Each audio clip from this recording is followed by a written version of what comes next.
Good afternoon to those of you on the East Coast and to all my West Coasters like me. Good morning. I am Jennifer Epps Addison, President and Co-Executive Director at the Center for Popular Democracy Action.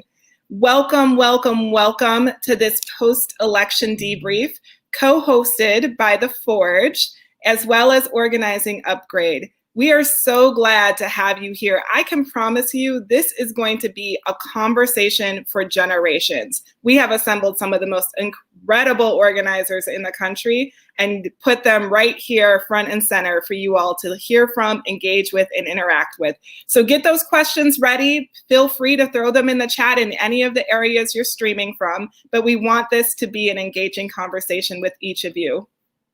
Now, CPD Action is a network of grassroots organizations in 35 states, Puerto Rico, and Washington, D.C. And this election was our very first national election where we decided to both make an endorsement in the primary and then really carry forward as a coordinated network to build a program to help win this election. This is really, I've been doing election organizing for 20 years, and I will tell you that this was one of the most grueling and consequential elections of our entire lifetime. Our network had 3 goals in this election. The first was to defeat Trump, the second to defeat Trumpism, and the third is to put and defeat neoliberalism to rest. And what I can say is, yay us, we accomplished that first goal together, right? We have defeated Trump. But whether or not we defeat Trumpism and ultimately help our country understand that neoliberalism is not the path forward, but in fact, part of the problem that's given rise to the type of racist authoritarian we've seen over the last 4 years, still remains to be seen. So what I'll say is that this election, right, was a mixed bag with, yes, we defeated Trump, but overall, there were still some pretty significant losses at the state level in the House of Representatives, and we're still unclear about what will happen in the Senate. The Senate is still up for grabs. So whatever happens in Georgia, right, progressives will still face significant challenges to winning racial and economic and gender justice. And so this conversation is both about helping us understand where we're at, how we got here, but also giving us permission and dare I even say the freedom to think forward about what it looks like and what it takes to build the country of our dreams. So I want to bring in my incredible co-host, Harmony, who's going to get us started in thinking a little bit more about what we're going to be tackling together. Harmony, so great to be with you. Thank you. You too, Jen. It's great to see you. Congratulations to you, to all the organizers on this call, to all the organizers who are watching the show for such a hard and bravely fought years of work to get us to the, like you said, the first stage of victory that helps us get to where we need to go. So I'm Harmony Goldberg. I'm the director of Praxis at the Grassroots Policy Project. We're a small shop that tends to try to accompany and have the backs of a lot of the organizations that have been building power at the state and national level to really shift from short-term and transactional approaches to change to more transformational and long-term approaches. So it's really, really good to be here, to be in conversation with you. And it's great to start having this conversation now after the dust has settled a little bit. It's been such an emotional roller coaster of a month, right? From the final days of the last sprint of the election to the collective preparation in case we needed mass mobilization to defend the election results, to the heartbreak of the fact that many of us were hoping for a positive referendum on the soul of this country. And instead we got a narrow victory in which 74 million people still turned out in support of Trump, meaning they either implicitly or explicitly sanction his particularly vicious brand of racial politics. Like you said, Trumpism is not dead. Was a sobering, it's on one hand such a joyous victory, on another hand, so sobering and heartbreaking. So it's good to be in conversation now that we can pick our hearts back up off the ground and start moving again. And that means that we have time to do more than react to the framings that we were given by the neoliberal establishment. Rather than the democratic machine focusing on self-reflections about the limits of running the same playbook as they ran in 2016, or taking notes on lessons that they learned from the hopeful organizing events that swung this election, they focused on assigning blame to different communities of poor and working people. First poor and working white people, and now Latinos, right? Having some space out from the election gives us a chance to get out from under defending against that blame game and actually move into the necessary work of doing deep strategic assessment about what's really happening in our different communities of poor and working white people and communities of color in this country, as different communities grapple with the impacts of racial capitalism and its neoliberal form and how it's really ravaged everybody's lives, and get into real conversation about what it's going to take to build the meaningful multiracial class solidarity that we really need in this country. So I'm really grateful to be in this conversation with you and with a stellar lineup of organizers, friends, and comrades. Yeah? Yeah, absolutely. And, look, there will be a lot of reflections, but let me give you the top lines here. At the end of the day, when it is all said and done and all the dust settles, I need people to understand that Black and Latinx and Asian and Indigenous and struggling white communities came together in record numbers to defeat this racist authoritarian. And if it were not for the leadership of organizations and movements led by folks of color, led by Black folks, led by Latinx folks, who did the hard work to have conversations and to move folks who were disengaged or unhappy about what was the choices presented to them, to understand their power and to understand why participating in this election, despite being given lots of reasons, right, whether it was COVID or the Democratic response or lack thereof to the racial uprisings or so many other things, at the end of the day, we came together for ourselves and we took power in a way that will literally go down in the history books. So I don't want anybody to be confused about who was responsible for clinching this election and who we now owe, right? Not just our gratitude to for saving democracy, but owe a real policy agenda that will materially transform the lives of people who are struggling in this country. So that's what we're going to get into. Why don't you share a little bit with our audience about what we're about to get into, and then we'll just dive right in. Great. Yeah, we're going to dig into a number of really important themes on today's show. We're going to talk about how COVID reshaped the field and how the rebellions of the summer reshaped the terrain of organizing in this election. And we're going to talk about what we learned about some of the most effective tactics for building electoral power in this country. And we're going to discuss what we still need to figure out about building power at scale in the Black and Latino communities and other communities of color that, like Jen said, really brought this election home, but also how we fight and contest to organize poor and working white people around an economic and racial justice agenda. We're not going to get trapped in the either or dichotomization. We're going to fight for all our people. Yeah, but it's going to take some real strategizing. So we're going to dig into that on this call. We're also going to dig into the complicated relationship between left organizers and the Democratic Party and try to weigh conversations about outside strategies and independent political organizing with inside strategies and trying to intervene in the Democratic Party.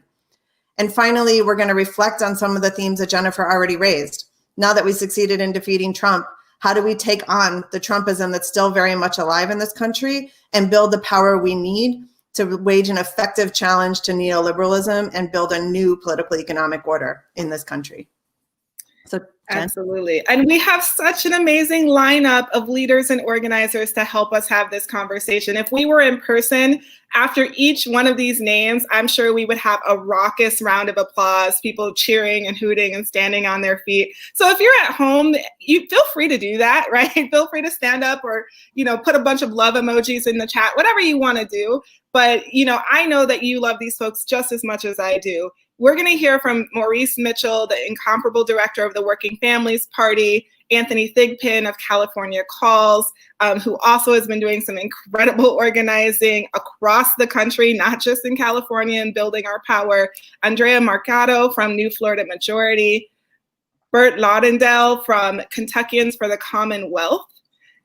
I was like, that's a long name. Can I get it? I got it. From Kentuckians for the Commonwealth. And Elianne Farhat of Take Action Minnesota. So we are about to dive in now. And I really want to go to my brother Maurice first, right? Especially because Harmony was talking about this tenuous alliance between the new youth voters that came and Black voters who always show up in record numbers and always have our back, and struggling white communities and former union members who the party was trying to win back. it's a tenuous multiracial alliance, and you are deep in the middle of building that.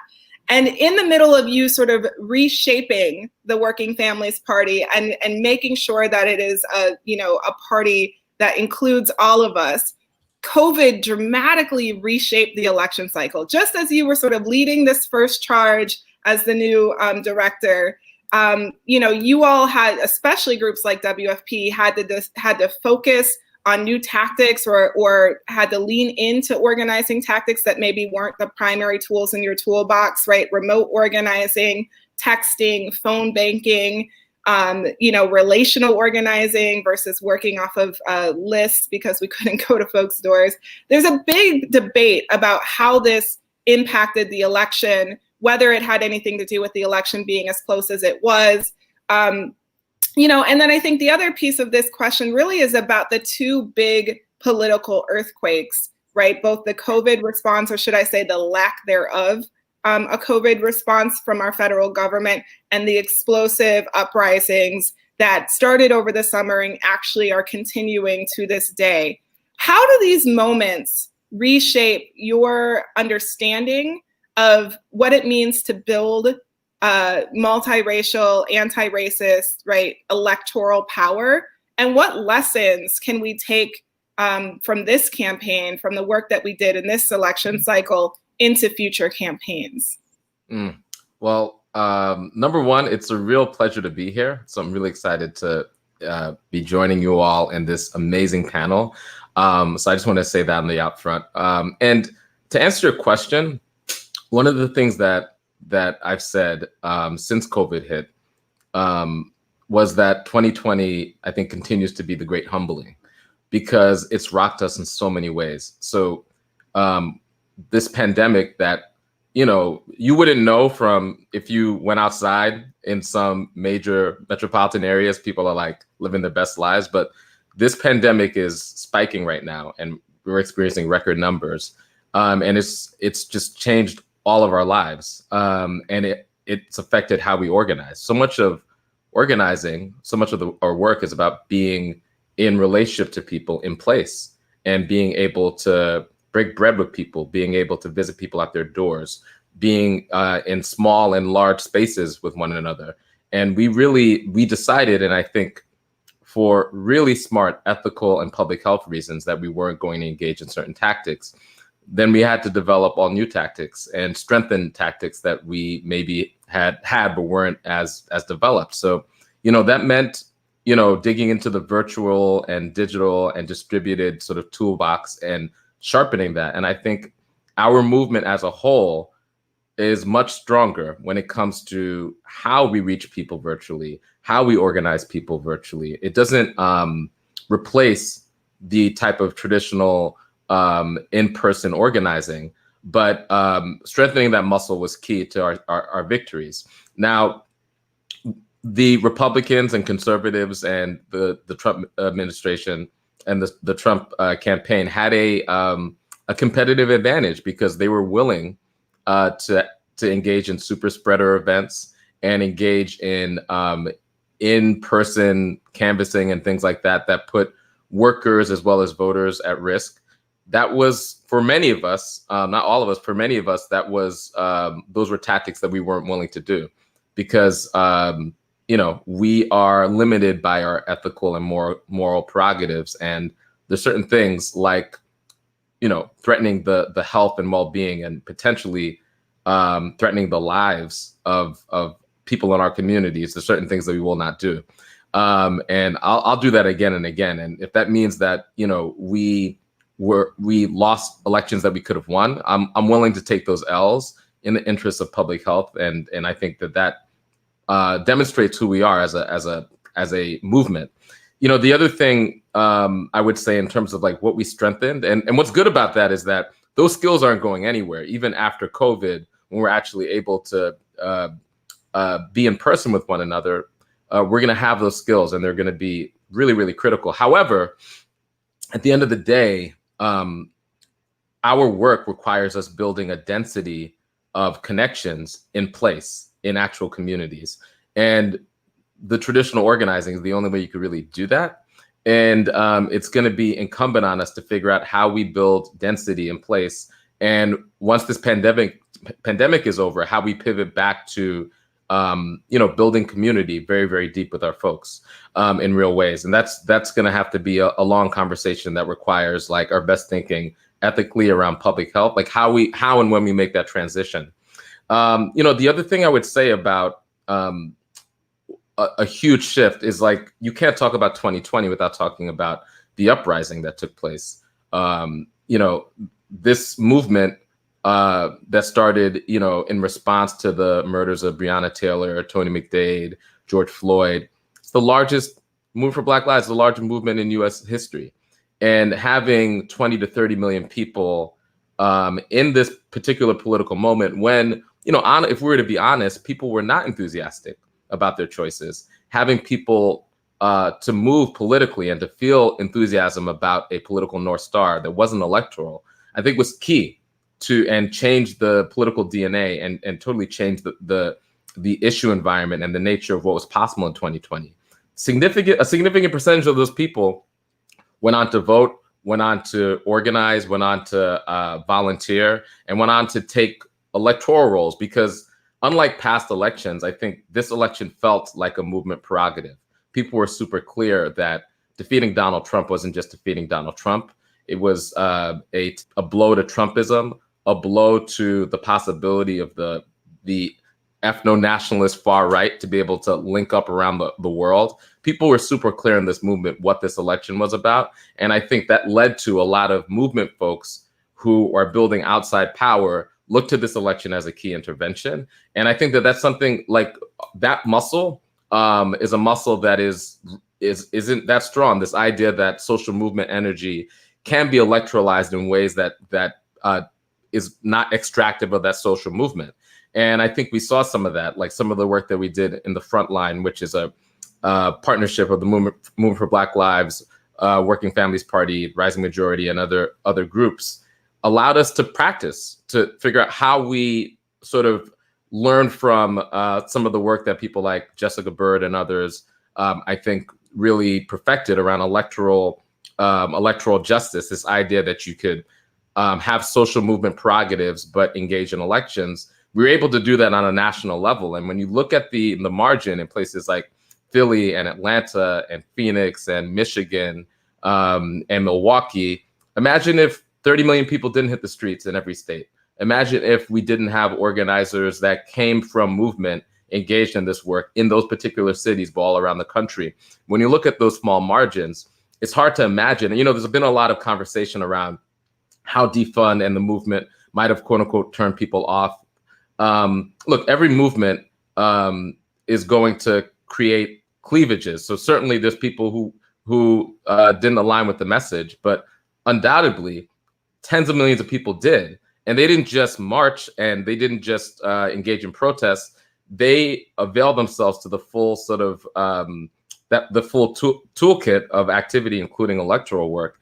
And those people aren't going anywhere. They're going to continue to be movement actors that see elections as opportunities to be able to build power. And I'm interested in figuring out what that looks like in 2021 and 2022. Mo, I'm over here laughing and smiling as you say there were certain people who didn't align to the message, as in President-elect Biden himself, right? But it is a really important distinction. I'm reminded of what Katrina Gamble says, which is like, we are not going to poll test our freedom, right, with people who seek to oppress us. And you all came into this election cycle with a narrative that you didn't create. And a big part of what you had to do and what you did so effortlessly almost, I guess it was probably a lot of effort. You're going to tell us about that. But you changed the narrative about how people felt about this election, kind of going into, the GOTV, the fear, right? The amount of fear that people had about participating, right? The idea that they might be confronted by a white supremacist with a gun. Kyle Rittenhouse had just murdered 2 people in Kenosha, Wisconsin, right? There was a ton of fear that could have easily stopped people. And you all created a movement that brought joy to the polls. So I just wonder if you could reflect a little bit around why you all chose to focus around joy at a time when all of us were just like scenario planning about what horrible things might happen, and how you think the focus on joy, like connecting the idea of pleasure and joy to voting, changed this election. Yeah, that's a great question. I mean, so all of our work is ultimately about people, right? Like, I think sometimes, I actually think it's like a relic of neoliberal like logic. It's like we focus on numbers and we focus on the margin, and all of those numbers are actual human beings, right?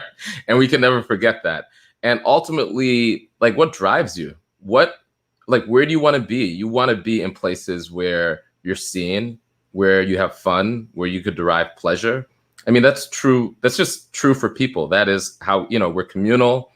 We like to be around people. We like to be around people that we like. We like to have fun with those people. We like to derive pleasure from our lives. And a politics that's disconnected from pleasure and joy is a politics that will die and atrophy, because politics ultimately, fundamentally, is about people. So, I think we thought very strategically about what the threat was. This threat ultimately was about fear. If they create enough fear and confusion and cynicism, then they suppress the vote. And for us, the best antiseptic to challenge cynicism isn't just simply hope, but it's joy.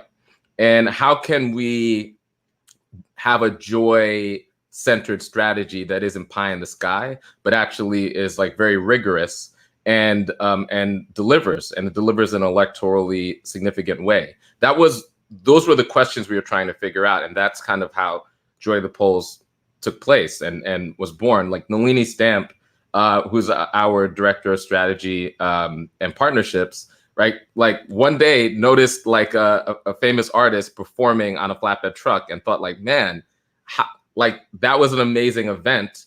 How can we electoralize or politicize that? And that's really how that happened. And so we had artists, including like A-list artists, but also like local artists all around the country, engage folks so that their experience wasn't an experience where they had to tolerate waiting on a long line so that they could vote, but their experience was one of joy, connection, community, and a feeling of empowerment, so that they will stay on the line longer, that they will, leaving that line, feel a deeper connection and less cynical about our politics, and that they'll be connected to grassroots organizations on the ground. And, people were handing out PPE and water and dancing. And we got some backlash. People are like, yo, how can you be dancing right now in a moment so serious? Because this moment is serious, that is exactly why we're dancing. And because there's white supremacists and others that are trying to scare us, that's exactly why we're centering joy. We're not just trying to de-escalate, right? We're not centering them. De-escalation centers them and their tactics. Joy centers us, our culture, our values, and what brings us together. And so that's why we focus on that. And it was very, very successful. It's amazing. It did. And also, just to celebrate, it did successfully de-escalate. It was so beautiful to see dance parties next to like armed white supremacists trying to take over the election, and see how ridiculous they looked in the face of the parties and the joy. It was an incredible tactic in all directions. One of the things we want to do in this conversation is to tease apart the different political dynamics in different parts of the country, including the sort of deep blue states, the states we see as progressive, because the results there weren't always what we would have wanted them to be. So I want to turn to Anthony to talk about some of the contradictory results in California. Anthony, one of the notable outcomes of that election was that there was a real disjuncture between how residents in California voted for the presidential election and how they voted on state ballot measures. For our viewers who might not be familiar with what happened in California, California voters voted for Biden and against Trump by a 2-to-1 margin, but a series of really important progressive ballot measures were defeated, including protections for Uber and Lyft drivers, expansion of rent control, a reinstatement of affirmative action, which was my first political struggle back when it was Proposition 21 in California, and then by a heartbreakingly narrow margin, Proposition 15, which would have closed corporate property tax loopholes to reclaim billions of dollars to invest in schools and communities in California.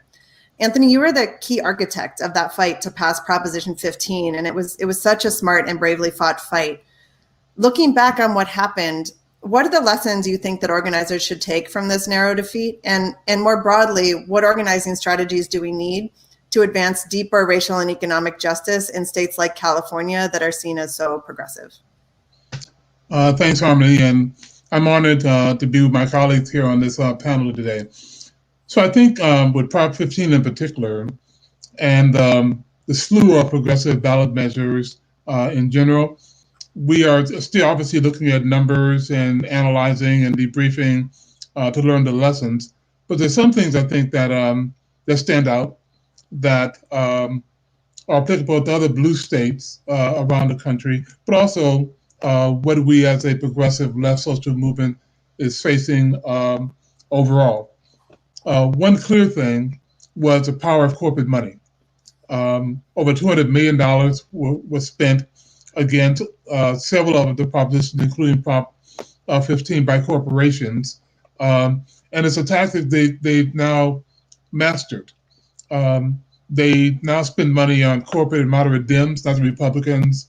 And a key tactic is co-opting our messages and our messengers. So they didn't, around our tax measures, try to defend the massive amounts of profits that corporations have. They talked about the impact on small businesses if our proposition to pass. They co-opted some leaders, one leader in particular from the NAACP, to confuse voters of color about this proposition's benefit versus opposition's messaging. So one clear takeaway is how do we grapple with and organize around and win in the face of massive corporate spending that we know will lie and distort. And that's across all the various propositions. Another issue for our movement was the fact that there were multiple racial justice, progressive measures on the ballot. And our movement has a finite amount of resources, both financial and human. And so we were split across 8 or 9 different ballot measures and not necessarily able to bring the full power to bear that our movement needed to bring to bear to the B corporation. So that's an issue that we have to struggle with together. How do we strategically pick a limited number of fights so we can bring all the power of the movement to bear and be able to win? I have to say, and Mo talked about it, the impact of the pandemic was huge. Obviously, direct impact on leaders and members and staff and activists of our organizations to involved in these fights, the disruption of organizational life and programs. And it took away the most powerful tool we have developed, which is our door-to-door canvassing work. I'm very clear that with Prop 15, which was a progressive tax measure against corporations, we lost by 2%. And it's pretty clear, and we knew this from the beginning, that we're going to be outspent by corporations 2 or 3 to 1. But our ace in the hole was our field program. And our field program was cut by 40, 50, 60% because most of our organizations chose not to do door-to-door canvassing to protect their leaders and members and activists. And I'm certain that we would have made 2% and won that battle if not for COVID and the fact that we couldn't do the door-to-door and canvassing. Now it did cause us, as I know is the case around the country, to develop new or at least beefed up strategies and tactics and muscles. Mo talked about this in the digital and social media realm. And that was good. And we did massive amounts of that. I do think there's still work to be done to measure how we measure the impact of the social media and digital efforts in terms of impact, turning out voters and winning. But one lesson I think we are taking from this is that we're not going to let that muscle atrophy, but as we're able to get back into talking to communities, engaging people at the doors, that muscle is an added thing that to our repertoire to build a greater power itself. But I have to just point out that was huge. And most described it as a competitive advantage. it was a competitive advantage because that's what we counted on to win the day, and we simply didn't have that. So that's important. I also need to mention that there was a Trump effect in California, and there's a Trump effect in other blue states. So 6 million voters voted for Trump. Turnout in California was over 80%, very high among our base, but also among their base. And particularly in California, like most blue states, there are red counties and blue counties. We did very well in the urban, coastal blue counties and didn't do as well in the interstate and urban and suburban red counties. And that was a factor in a close race that boost of the Trump vote made a difference in will be able to win or losing. And that causes me to reflect on what happened nationally. And I think it was Harmony who said that this was a sobering election in that 74 million people voted for Trump. It was sobering in California also, in that Biden won 2-1. We actually won some good local races and ballot measures, but in terms of the broad racial justice social measures at the state level, we didn't do as well. And so it tells me that there's not going to be one knockout punch, that in some sense this really is going to be trench warfare, because there are a bunch of folks that are just gone. They're part of the Trumpism movement, and they're not going to go away. There are a lot of them, and then we have to go toe-to-toe with them in terms of the battles going forward.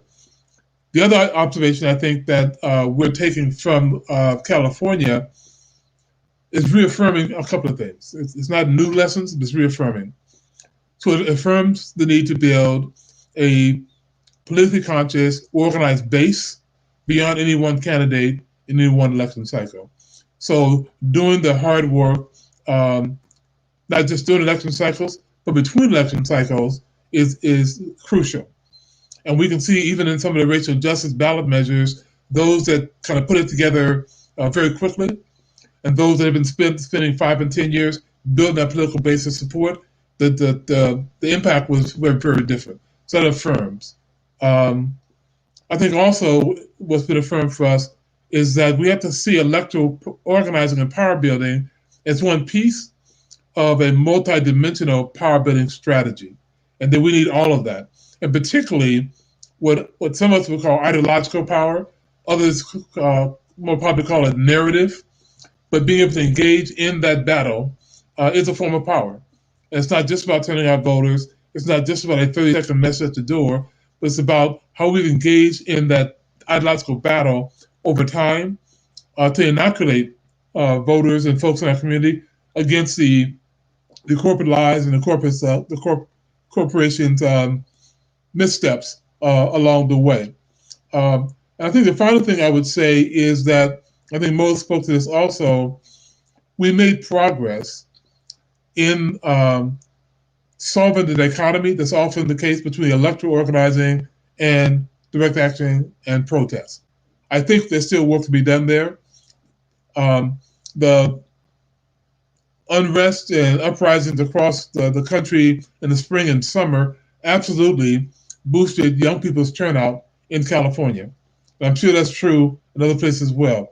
We're still waiting for the data to know to what degree, but trying to figure out, it's not, let's protest now and let's vote then, but how do we develop a more integrated strategy that sees building electoral power, the power of direct action and protest as two synergistic pieces of a broader strategy for building the power to win deep structural change.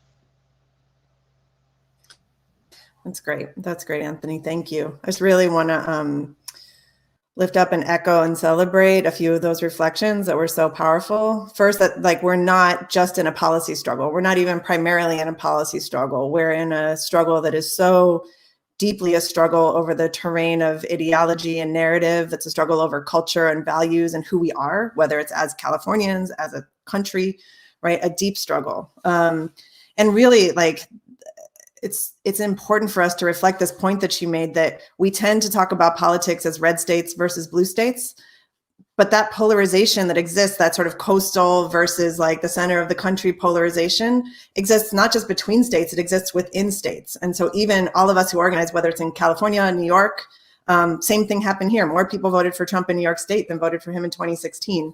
It's a struggle that we need to take up within even our deepest blue states, particularly if we're going to build the progressive governing majorities that we need. And then the point that you made to start, the influence of corporate money has, it's about like buying out these individual leaders in oppressed communities.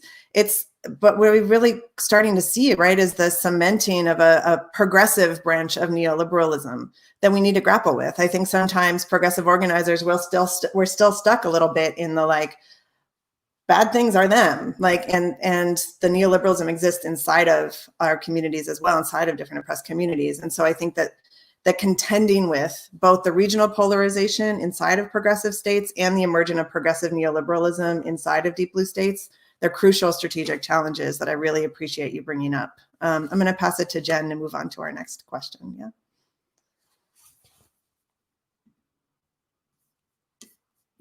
Sorry, I'm getting myself off mute here as I was yelling at my children to get in their online Zoom classes.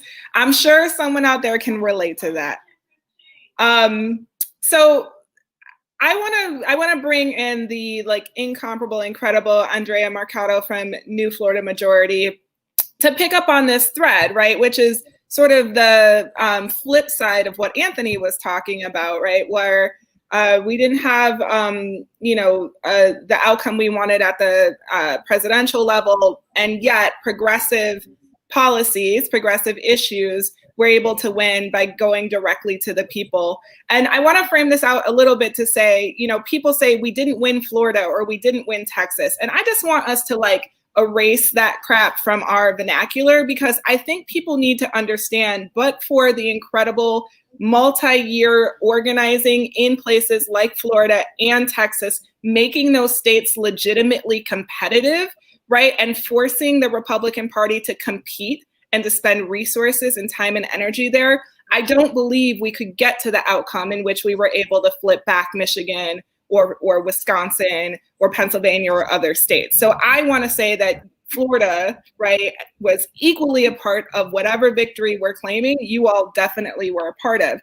And yet, the results are a bit strange, right? They mirror 2018, in which ballot initiatives that were pushed forward by progressives won bigly in the state, and the candidates, right, the Democratic candidates didn't have that same level of success. So can you share a little bit with us about, like, help us understand the context of organizing and the opportunities that you're seeing in Florida? Mm-hmm. Yeah, absolutely. I think my friend Joe Saunders at Equality Florida says, like, we made them fight for every inch. And it's so true. I mean, I think we're up against massive right-wing infrastructure. I think it's the largest infrastructure in the country, because they know that they have no path to the White House without Florida.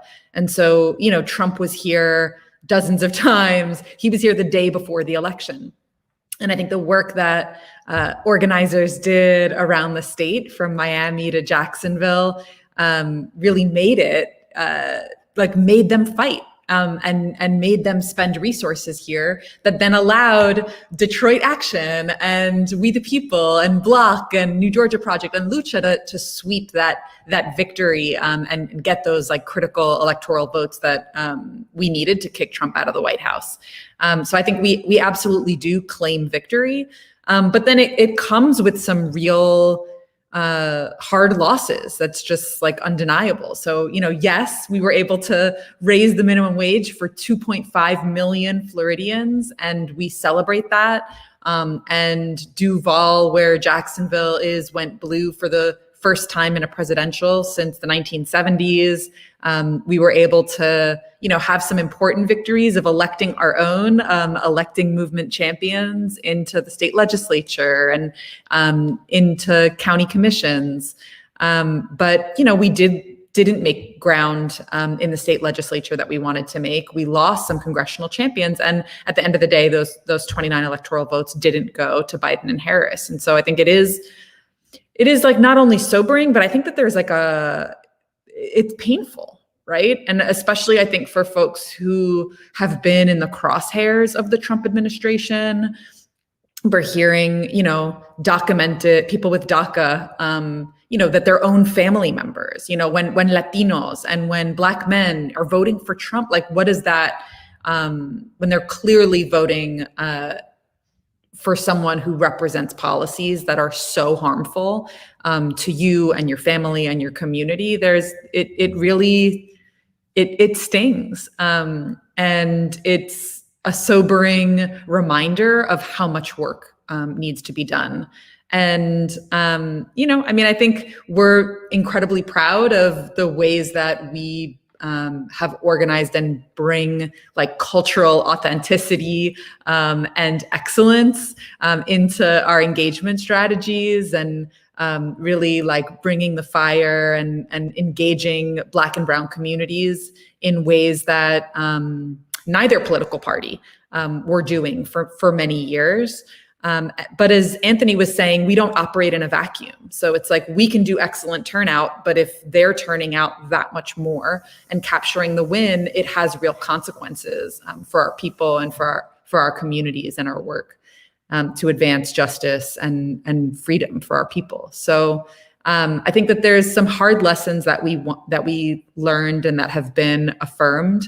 One is like, just again, we've been saying this for years, but the importance of early engagement and organizing year round. You can't build a sandcastle 2 months before the election that washes away the day after. It doesn't serve our long-term interests. And what we've seen is that actually the right has co-opted organizing strategies, right? Like the Koch brothers have been building Libre and investing in contesting for the hearts and minds of not just Cubans, but Colombians and Venezuelans. And, Miami-Dade is like, it's as if in English, the only channel you had access to was Fox News.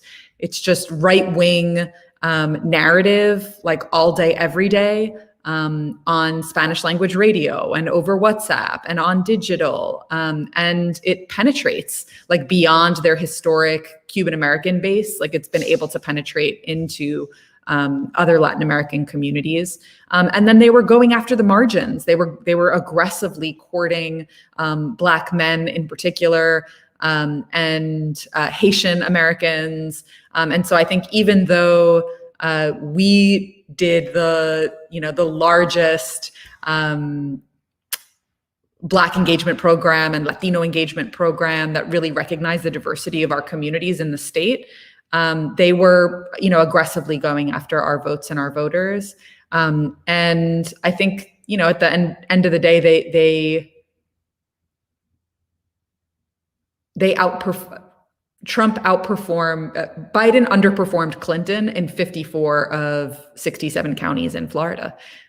So we have to it's not just a Miami-Dade problem. It's not just an Orlando problem. It is a statewide issue that we have to deal with. And the majority of white voters, college educated, not college educated, white men and white women, voted for Donald Trump. And they really leveraged, I think in Florida, unlike Wisconsin and Michigan and Pennsylvania, we don't have a Democratic governor, we have a Republican governor. And so they really leveraged the power of the White House and the power of the state legislature and the governor's mansion to never stop campaigning. They never stopped campaigning since 2016. And then they didn't stop campaigning due to a pandemic. I mean, they were really kind of relentless and driven, engaging year round. And I think for us, we've always believed in year-round engagement, but really, I think now there's a lot of conversation in the state, in our ecosystem, in the Florida for All coalition, around what is it going to take for us to continue to do that Black voter engagement, Latino voter engagement, because the 2022 governor's race starts now, and we have to be really prepared to do year-round engagement now, build the coalitions that we need today, engage in that ideological and narrative contestation now, and build the infrastructure that we need to compete and contest against the right-wing infrastructure in the state. And while Florida swings in presidential races, it really hasn't. The Republican Party has controlled Tallahassee for close to 20 years. And so that has like real consequences for policy in the state. And so we've used ballot initiatives to advance. And now we're gaining ground in a lot of our county commissions and at the local level, but really figuring out how do we push the Biden-Harris administration and push our local elected leaders to champion issues that people can feel. Because in Florida, people don't see minimum wage. They clearly don't see it as like, if you vote for minimum wage increase, then you should vote for Democrats. There's a real problem when people don't understand what elected leaders stand for and don't understand the kind of votes that right-wing electeds are taking in Tallahassee or in Congress. And so we have our work cut out for us. But luckily we get to learn from state-based power building organizations around the country and be in community with all of you all and organizers around the world. Yeah, absolutely. And again, I just want to say thank you to you and your crew and all of the incredible work. And you know, that last point you hit just kind of hit me hard, because the reality is why would most people in Florida connect raising the minimum wage to the Democrats when many of the Democrats, in fact, I think maybe even most of the Democrats running, were not running in support of that ballot initiative or tying their campaigns to that vision, right? And I think we see that over and over again. For many of us, the conversations on the ground were difficult, and they were longer than they've ever been. They required more nuance. It was the first time for many of us that we were actually talking about specific policies, whether it's immigration or the 94 crime bill, like where we weren't bringing it up, but it was coming up on the doors.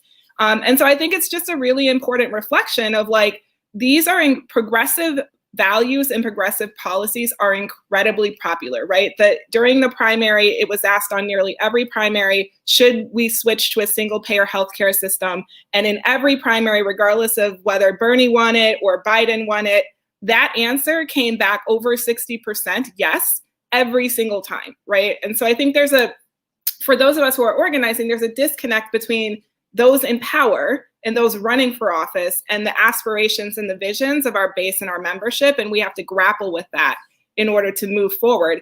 And I want to kick it over to Harmony, because one of the places where we see this and where we've had, endless discussions is about how we organize with struggling white communities, right? And we've been having this discussion over and over again about what their motivations are, why they might vote this way or that way, not necessarily always with those communities, but certainly about them. And so I want to hand it over to you to kind of dig in on this question a little bit more about how do values, right, drive what we build and who we motivate and who we engage with. That's right. So much conversation has been happening about white working class voters, but most of it coming from the Democratic Party establishment, which wants to pour blame on everybody but itself, in my opinion. But, I digress. So Burt Lauderdale, I want to call you in. You lead Kentuckians for the Commonwealth, an organization that has managed to build political progressive power among poor and working white communities in Kentucky. So it'd be great if you could give our viewers a sense of what that work looks like and share your reflections on the last election. Like, what do progressive and left organizers need to actually understand about white working class voters? And what strategies do we need to adopt to effectively organize poor and working white communities around a racial and economic justice agenda? Easy questions, easy. You're muted, Burt. Appreciate the opportunity. I was just saying, yes, happy to do that in 5 minutes or less. Thanks, Jennifer and Harmony. I also want to start out with gratitude for being on the panel and for my peers and colleagues and friends who were on the panel. I was reflecting as we were getting ready to get started at about 4 a.m. on November 4th. I felt like I was staring over the cliff into the abyss, even though I had been told that's where we were going to be at 4 a.m. And I really appreciate the work of everybody who's both on this panel, and I think probably a lot of folks watching this panel that helped us walk back from that. It was historic. It was a huge victory. It was a big step. And I want to make sure that that's not lost in any of our analysis about what do we do next? How do we improve on the work that we've done. It's interesting to hear Anthony and Andrea talk about states where there was this sort of contradictory outcomes and results between some of the election and some of the referendums. I was thinking if you wanted to talk about a state where there weren't very many contradictions or without contradictions, Kentucky is a place where the results were much more consistent. And to borrow from Mo, it was a great, I would say, a great humbling, and also a little bit disorienting. Just to try to characterize that a little bit, and I think it contextualizes the question. In Kentucky, we lost pretty big. I mean, Trump won 2/3 of the vote. We lost more state house and state senate races. Kentucky is more red and more reactionary than it was a month ago, and that's saying something. Where local organizing was strongest, where we have some of our strongest chapters, where we have candidates who kind of came up through the work, we had local victories. Those were mostly at like the city council and a couple of state legislative races, including in the face of some pretty vicious opposition. But by and large, it was a real, I think the quote from the papers is shellacking. And to contextualize it a little bit, in 2016, Kentucky Dems and progressives got hammered on election day, and Trump won about 2/3 of the vote. In 2017, there was kind of a collective and separate reckoning across the ecosystem in the state, both with the party, with Kentuckians for the Commonwealth, with other allies, and folks really resolved to kind of step back and rebuilt for the future in ways that I think folks should be proud of. In 2018, we made some real progress. It wasn't a blue wave in Kentucky, but it was a clear title change, and elected some new champions and had a number of painful near misses. In 2019, it was even better. We elected a Democratic governor over an incumbent Trump-light governor, Republican governor, by 5,000 votes.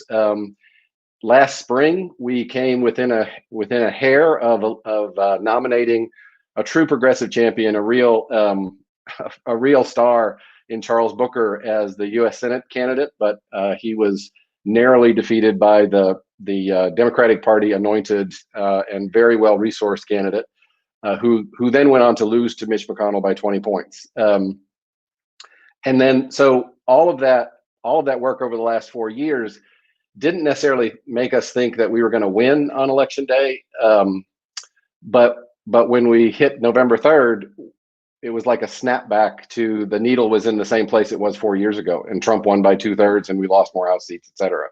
So it is disorienting, and in some ways, it's made us ask some of this same question. It is a tough question. It's a central question. I find any of my commentary is better when I can have the opportunity to quote Anthony buried into somewhere. So I want to borrow a definition of Trumpism that Anthony was talking to us about the last time we had a meeting. And Anthony can correct me if I'm missing any of this, but basically just thinking about Trumpism as noting that this is a unique and actually new convergence of multiple right-wing forces that haven't converged before. And that includes corporate power, a club of reactionary billionaires who spend, neoliberal forces, Christian right opportunists, neo-Nazis and extremist white supremacists with guns, and low income and working class whites, and others who latch on sort of episodically according to a candidate or a cause. And that convergence is now there and exists, and it is probably going to be a lot of effort put into making sure that it doesn't disband regardless of what happens where Trump is residing. And so the 74 million to 80 million is a sobering and humbling outcome, and a bit of a reminder, a note. Of those converged forces, it is the low income and working class whites that is most populated and also most likely to be able to move out of that convergence. So it's important, and I think it is possible, and it is happening, right? Like I want to make sure that in this conversation, we're acknowledging that good work is happening, and a lot of good work that happened in the last 4 years, specifically with this community, had a lot to do with some of the pivots in some of the states where we did see those flip back to a Democrat column. But there is a whole lot more work to do if we're going to be successful. And I think fundamentally, it's like this larger we, We have to decide if we want to, if we're committed to building the multiracial coalitions and multiracial organizations, and if we're willing to make changes in our strategies in order to do that. I don't anticipate us resolving those, answering those questions or coming up with all those strategies today. But it is an organizing problem for us to think about how do we approach this differently, as it has been a vexing problem for centuries, and it's gotten a little bit harder in this political environment. One recurring trigger for me in terms of my work over the years is when people, Harmony mentioned the Democratic Party and their commentary on this. When I hear from particularly campaign managers or others, when they learn I'm from Kentucky and especially from Eastern Kentucky, and they ask me in all sincerity, what's wrong with those people and why do they keep voting against their own self-interest? It happens a lot, right? I wonder if any of us on this call really respond well to being called those people, or if any of us respond well to others determining and telling us what our self-interests are. I started organizing mostly low-income, rural, white people in Harlan County, Kentucky in 1983, and I've recruited thousands of people into this sort of complicated, messy, and often transformational work since. And not one of them did I engage by asking them why they voted against their own self-interest.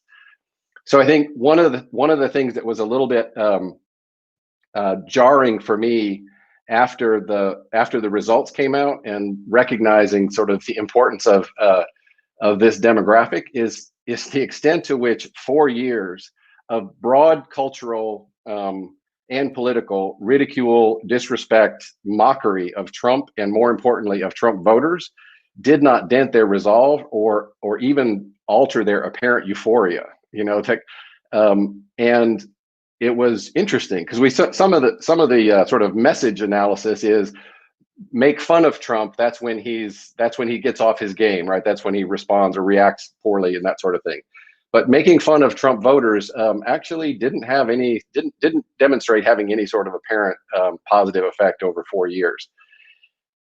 We're not divided, as I think is so much commentary is saying. We are really fractured and fragmented. It only appears that we're evenly divided when it comes down to like a binary choice, like it was on November 3rd. And we really should be proud to have overcome so many barriers to remove this president. But the fragmentation doesn't really work for us in the long run, and it's something that we have to continue to fight against. I think if we want to effectively organize white communities into an economic and racial justice agenda, then we need to do that. We can't tweet them in, we can't Instagram them in. We're going to have to organize them in ways that folks on this call and who are listening in know how to do. We made good progress in Kentucky the last few years, utilizing our version of the race class narrative strategy, and found it to be very helpful. The message coaching from Anat and others did a lot in the lead up to help us sort of survive Election Day. And for over a decade, I think we've been coached into this sort of essential insight about frame. It's now an ironic insight, but frame Trump's facts, right? And so the last 4 years have made that incredibly clear. The race class narrative strategy has been a powerful tool for our work, but I think we need to think about and collectively really develop a race class organizing strategy. And that means a strategy, to me, that's actually built around common purpose and is probably a step or two beyond something we're striving for, which is a united front. And when we talk about these sort of strategies that are just transition strategies or potentially apply to this, we talk about strategies that are vision oriented, that are unifying, that actually bring disparate communities together rather than dividing them, that are place based, like respecting by the geographic and or the community and constituency based, and that are generative, that are strategies that actually build power in the work that they're doing, not sap it. And so really, to borrow from Mo, I think it's this notion of a vision-oriented and unifying strategy really resonates with the notion of joy. And I think it is critical. I also think it is part of what we have to examine. My last point, I promise, is I remember being on a panel similar to this a few years ago and talking about sort of vision-oriented strategies. And I was on there with a media consultant who said to me, well, Burt, I'll let you take hope and change, and I'll take grievance and resentment, and I'll meet you, or I'll be waiting for you at the finish line every time. And I think that is some sort of microcosm of kind of what we are facing and kind of grappling with, because the resentment and grievance has been a very powerful tool used against us. And we actually know how to use resentment and grievance in our organizing, right? All of us have done that at different times. But even when we win, it only tends to exacerbate the fragmentation that ultimately doesn't work for us. So this is fairly complicated stuff about building really this sort of vision-oriented work that brings these disparate communities together around common purpose. It's simpler to say than it is to do. But with some of the wisdom and the insights and the creativity on this panel and listening in, I'm confident we can do it. Thank you, Burt. That was so rich, and I really appreciate the call to respond to the sort of racialized class order that we're in by developing a racial class strategy that really takes that on, and just the challenge politically, but even emotionally or spiritually, to say, like, there's not a limit to the number of people whose pain and suffering we can actually see, witness, and care about and fight for, right? There's regional differentiation in that, and racial differentiation, but really there's different struggles of the urban working class and the rural working class. That doesn't make them oppositional, right? Different, not necessarily oppositional. Elianne, I know that you've been part of some of these efforts as well, with the alignment of organizations in Minnesota, with the People's Action Network, to do deep canvassing work to try to win over voters across the state. I was hoping that you could build on what Burt was saying to reflect on what some of that work looked like and what you've learned from it and what it means for us looking forward. Yeah, I'm just taking in all the wisdom that's already been shared. I'll try to double back and connect and lift some of it up. Really appreciate this conversation. You know, as Burt was talking, I was just, I was getting into my guts. I don't know if others were sort of getting into their guts. I feel like that's where his remarks took me. And I was just, we say a set of things all the time. And one thing we say all the time is that our liberation is tied. And in sort of progressive left organizing spaces, that can be a pretty easy thing for us to say. We maybe have posters of it, and it's worth constant sort of reflection and returning to that statement of our liberation is tied. And if we truly believe that, and if we truly see that as our path forward, none of us who are serious about getting free cannot do the work to build the movement infrastructure, the ecosystem, the organizations, the relationships that are reflective of that statement. And that doesn't mean that we all organize everyone. It doesn't mean we all use the same tactics, but it does mean that we sort of commit ourselves every day to the work, the joyful struggle of building the political power and the political homes that people will call their own, that people will act within to actually advance our collective liberation. And so when I think about that work in Minnesota, it's a good place to look and see how have we done that in our state. So a little bit about Minnesota. Minnesota is 21% BIPOC. But it was rapidly changing. We have had a 29% growth in BIPOC populations in the state since 2010, and we're in the 9th fastest changing state in the country. We have probably the largest Somali community in North America. We have 11 tribal nations and likely the largest native urban population in the country.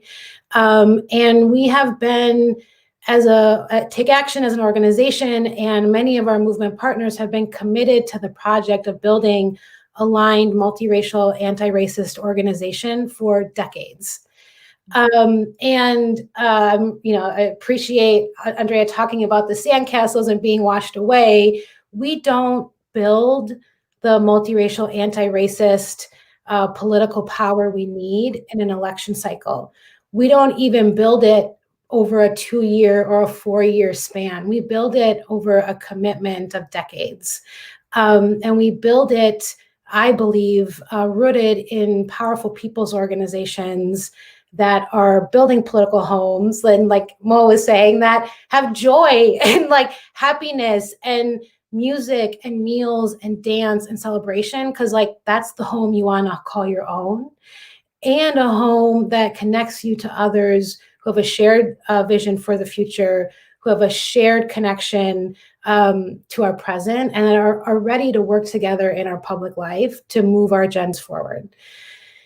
So that's like a lot of like, let's talk, but okay, what does that mean? And so, I mean, that's organizing. So, many of us on this panel and in organizing, I think we are organizers because we love people. We see people. We understand that politics are about people.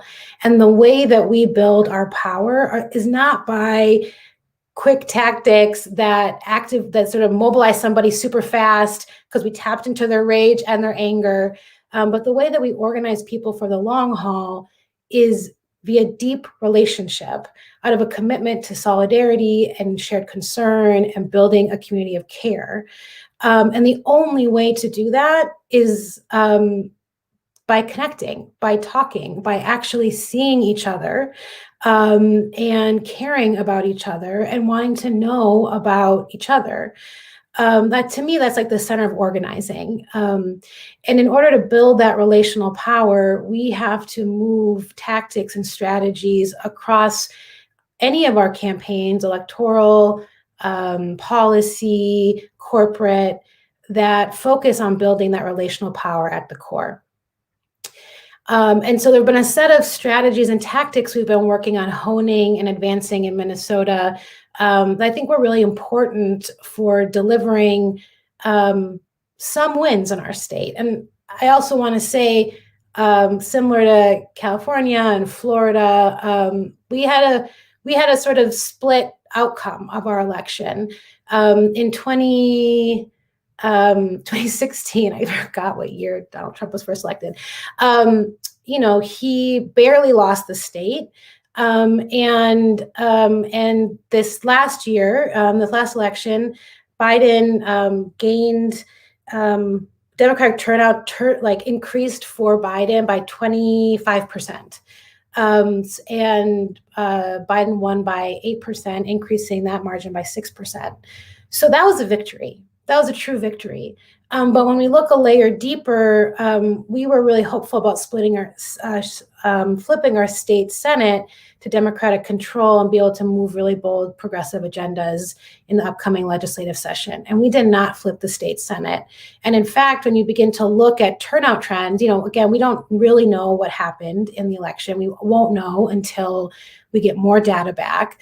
But when you look at voter trends, what you see in precincts and counties is that many more people went for Joe Biden, and then also and then the numbers look like split the ticket and went for Republican state senators.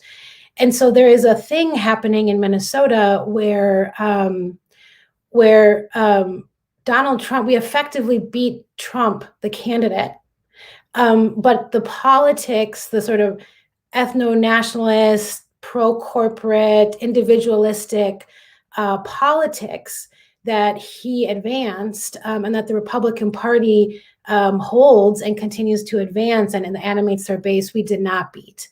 And we have a lot of work ahead of us to sort of take that mantle on and continue to move it forward.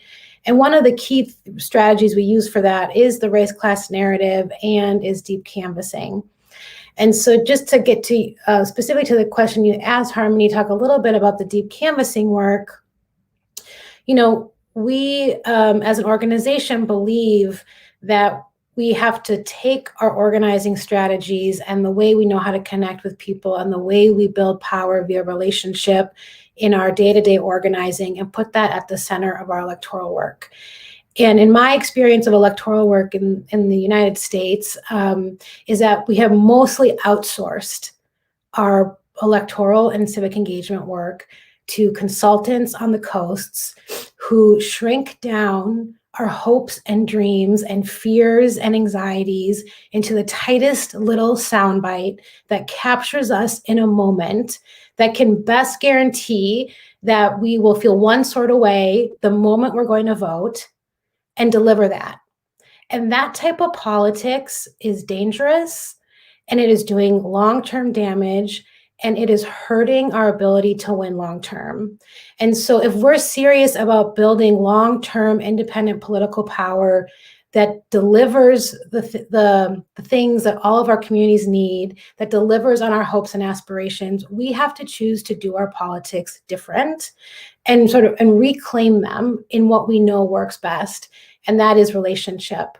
And so in Minnesota this year, we really doubled down on exploring what does it look like to advance a deep canvassing tactic that uses story-based scripts to connect with people in a deeper way than your traditional electoral script would connect with someone, and move them, in this case, to vote for Joe Biden. And the constituency we chose to focus on first for this work were moderate and independent women, knowing that not only is race and class identities and narratives that are used to divide us, but so is gender. And importantly, misogyny is a sort of core animating factor in white nationalism and white supremacist ideology. And so if we actually aren't sort of being clear about the work and putting in the work, not just to like send out hot takes about, suburban and rural white women, but to actually be serious about what is happening. Why are white women voting for folks who, largely do more damage for the things that we hear women asking for: a caring economy, good jobs, fully funded, equitable, racially just public schools? What's that disconnect, and how do we overcome it? And we believe we overcome that with stories and connecting people via story. So our deep canvassing experiment that we worked with our partner People's Action on developed a script based on care to persuade people away from Trump and towards Biden. And what we found is that strategy, which is should not be news to any organizer in the world, but in an environment where we have to constantly be combating a politics of hate and division, not just from the other side, but actually from sort of Democratic establishment political actors, that strategy was over 100% as effective as any other electoral field tactic, and particularly persuaded independent women at, I think, about an 8 percentage point. So it was really effective. And so it's not a silver bullet, right? It's an electoral tactic that is more deeply grounded in our values, and that is more sort of reflective of the way we want to do our politics in public. But it doesn't solve the question of then what next? And so right now in the state, as we're thinking about the legislative session and what's going to happen at the federal level, and also locally with an important budget fight in Minneapolis, and moving a powerful strategy in Minneapolis next year to divest from policing and invest in the things that actually keep us safe and happy and healthy. Really thinking about then what is the work to follow up on those electoral conversations that invite the people that we had deep canvas conversations, whether they were moderate women in the suburbs in greater Minnesota, or BIPOC women and young folks in sort of urban and metropolitan areas, into relationship with themselves, then with each other inside of our organization, and then move together as a multiracial bloc, demanding the things that we need in every corner of our state. Wow, thank you so much, Elianne. I am from the upper Midwest. I'm from Wisconsin. We like to exchange our battle axe during football games. I guess pre-COVID. But I understand that work, that deep work. And I was saying earlier, our organizing conversations had to be longer this year than in previous years. in many respects, the Democratic Party did not help us, right, in terms of, you know, creating the conditions that really motivate people to want to come out and vote. And so that work really fell to organizers and organizations like yours to be in that deep relationship. And thank God that y'all have been doing it for more than a decade and really have that trust built. I think that is why we were able to squeak by in this election. With the time we have left, I want to sort of bring our folks back, bring our panel back, because, you know, we have got about 14 minutes left in this conversation, and we want to get to like thinking for the future, right? We obviously didn't do all of this work to go back to sleep. At CPD Action, we keep saying to people, we need you to be fighting just as hard and organizing just as hard under a Biden administration to build the country of our dreams as you were under Trump's administration, just to sort of protect yourselves and the people you love. And so I think that's kind of the question I want to throw out to you all, which is, you know, what is our organizing agenda now, right? Like, we are in a position of some type of co-governance. I would love if you want to define what kind of co-governance we're going to be in. But there will be some type of co-governance, largely, right, among kind of the various factions within the Democratic Party, because we understand the Republican position to be do not allow anything, right? That was their position under Obama. It was sabotage and don't allow. And, you know, Mitch McConnell has made very clear that the Republican position under Joe Biden will be the same. And so whatever we do, whether it's executive orders, local organizing, national organizing, it will be a strained alliance between the different factions of leftists and Democratic Party and centrists and liberals, et cetera. So what is our organizing agenda, and how are we going to build this outside-inside strategy given everything we saw during the election season? And maybe is it okay, Mo, if I start with you? And I think you have some plans on this. That's why I want to know. Sure. Well, you know, number one, and I like how you framed it. So all of us, from Dr. Angela Y. Davis and Noam Chomsky all the way to George Will, we're in an electoral united front in order to defeat Donald Trump. And that united front succeeded. So all of those different factions are now in contention, right? Because people want to establish who the winners were, who the losers were, who actually won the election. You know, you have folks from the Lincoln Project with their narratives about what this election means and who won the election. You have people on our side who have a certain perspective. So a lot of, I think, what you talk about, this tense co-governance, a lot of what this initial period that we're in right now will be establishing like the common sense around who actually won and whether or not our movements are the main protagonists. That's why you see all of this contention around defund the police and all that type of stuff. That's where it's coming from, to sort of establish who won, and then also to create a sense of discipline, right? So the Democrats are trying to discipline their caucus, trying to discipline the left.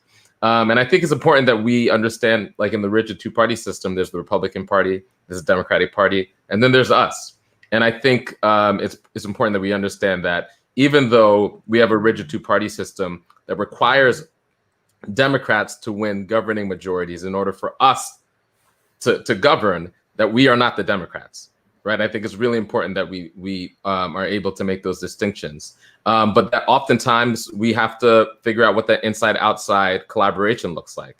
So, you know, looking forward, looking at 2021, I think it's incumbent, if, you know, 2020 was the most important election, 2022 is probably the second most important election. And it's going to be incumbent that working people understand who's fighting for them. And, you know, the Republican Party, if you listen to anything that they're saying, they are attempting to cohere a multiracial alignment of forces. They want to be the party of the makers and the multiracial working class. And they want to cast the Democratic Party as the party of the takers and the liberal elites. And they might be successful in doing that unless we form an intervention. And that intervention, I think, is that inside-outside sort of tension. And I think about it as inside-outside and then outside-outside. We need the movement forces that aren't tied to the inside relationships, that are pushing the boundaries of what's possible. And then we need to figure out the things, what we could, inside-outside is ultimately about negotiation, and how we as a left movement outside of the Democratic Party, can have the most powerful negotiating hand. And then what are the things that we're willing to say yes to in the short and medium term? Where are we actually willing to negotiate, and where's the common ground? I think there's common ground around COVID relief. There's common ground potentially around infrastructure. There's common ground between us and the Democrats around certain places. And if we build enough outside power, then we can ensure that those solutions look more like the solutions that we want versus like a neoliberal sort of market-based solution when it comes to infrastructure and jobs and COVID relief. We could actually win those fights if we're strategic enough, but it's going to require some lane discipline. So it's going to mean that folks know when they're on the very outside and they're able to discipline themselves there. And then people are clear about when they're on the inside and when they're willing to and able to get to yes on something that moves us forward. And, you know, all change isn't good change, right? So we have to be able to ascertain which reforms actually allow us to build power for our movement and deliver for our people. Because at the end of the day, in 2022, if working people can't see anything meaningful in their lives that differentiates what it means to be under Trump or under Biden, then we probably lost working people for a whole generation, which is why it has to be like the politics have to be tied to concrete solutions for working people. And we have to hammer like our job, because we can't trust the Democrats to do this, day in and day out, hammer how we're delivering a material change in working people's lives and what our politics relate to in that. Because the Republicans are going to be trying to do that. And they have momentum around that. They're actually investing on that. And it's not just one cycle for them. They're going to invest on that for like the next decade. So that inside-outside strategy, I think, has to include the politics as well as delivering real material benefits to working people. And then that lane clarity of like, are you on the inside? Are you on the outside? And how are those two things relating to one another in our negotiation with the Democrats? That was a whole word and a verse there, Mo, for sure. Andrea, do you want to jump in here? Thoughts on what's the agenda and what role? I mean, I think the bottom line is that we're going to hold people accountable and hold people's feet to the fire, whether they have an R behind their name or a D behind their name. And we never give up fighting for our families. So we're going to continue to work to build power that centers Black and Brown communities and an agenda that puts people and planet first. So I definitely agree with Mo, like we need to deliver wins that people can feel. And New Florida Majority and Organized Florida here in my home state are going to be coming together to actually build that kind of long-term infrastructure that we're talking about, and the power that we need for our communities to rise. Thank you. All right, we just have a few minutes left here. I want to go to Anthony. Can you give us some of your reflections? Where are we going from here? Our OG. I can, and I think very quickly, I think that we just defeated an existential threat, which was Trump, the former user Trump. But I don't think we should go too far in what's possible under Biden, quite frankly. I think that we still, my big takeaway from this election is the long game. We have to do all the things that this entire panel has talked about to build power. I actually don't think we're in a phase of co-governance. I think we have to fight. I agree with Andrea that we have to hold Republicans and Democrats accountable. I think we can have some wins, but the big transformational systemic structural changes, I don't think are not going to happen in 2 years, in 2022, or probably even 4 years. But we have to set the stage for that by continuing building the power that we all talked about we need to build. So I'm a little more sober about what's possible under Biden. But I think we have to fight and try and deliver and show that we are fighting and delivering for the constituencies that we care about. And there's several big questions, the least of not being the race class question, we have not figured out, and we have to figure out. That's powerful. And I'm going to take your sober assessment because it's probably better than my, whatever, mythical unicorns and magic assessment of where we're going. Burt, and then Elianne, can you two just close us out one after another? And then Harmony, you'll give us the big send off. I agree with both the joyful and the sobering assessments, right? Like they're both true. I think one of the things that we came into this sort of election cycle with was a sense of the critical importance of building power at the state level. It's like if you think that states are an important cultural and political identity in this country, then you should be organizing for power at the state level. If you think they are ancient relics meant to protect minorities and the U.S. Senate and the Electoral College, you're right, and you should be organizing for state power, for power at the state level. And I think if we think that we can organize in the cities and bypass the states, I'm afraid we're not right. And so revisiting the question of just recognizing the critical sort of strategic importance that states play, how do we really think about these organizing strategy questions, and how in this moment of national importance, how do we drill down and build stronger state-based strategies? Yeah, I guess I'd pick up right there, which is I agree with what everyone said, and I would also add or go a slightly different direction, which is, like the Democratic Party is not a monolith. They actually shows up very differently at state and local levels. And there's strategies around the Democratic Party, and there's strategies outside the Democratic Party. I think my question is, how are we at every level of government building governing infrastructure? And I sort of want to push us all to move away from the idea of co-governance, which bakes into it opposition with every single elected official who's ever elected, because we are getting our people in.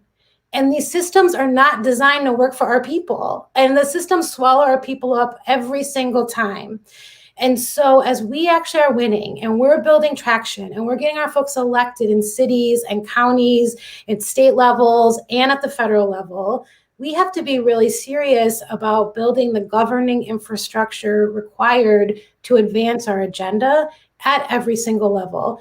And I think that is one of our greatest opportunities in the next couple years, in the next 5 years and decade, as we think about what does it look like to build independent political power in this country, and what does it look like to actually govern with our agenda at the center. Amazing, you all. Thank you for such a rich conversation. Just to pull out some of those highlights, we are in a struggle over a deep realignment of racial class politics in this country. And if we lose that struggle, the stakes are decimating. And so it takes putting the feet to the fire to make sure there's an actual economic and racial justice agenda so that delivers real changes in people's lives, right? To build a durable progressive majority in this country takes a long game, right? Not the next 2 years, not the next 4 years, but the long game, with our eyes on the prize of building governing power from the local, state to the national level, right? Thank you for such rich conversation and such beautiful organizing, you all. We'll see you all next time.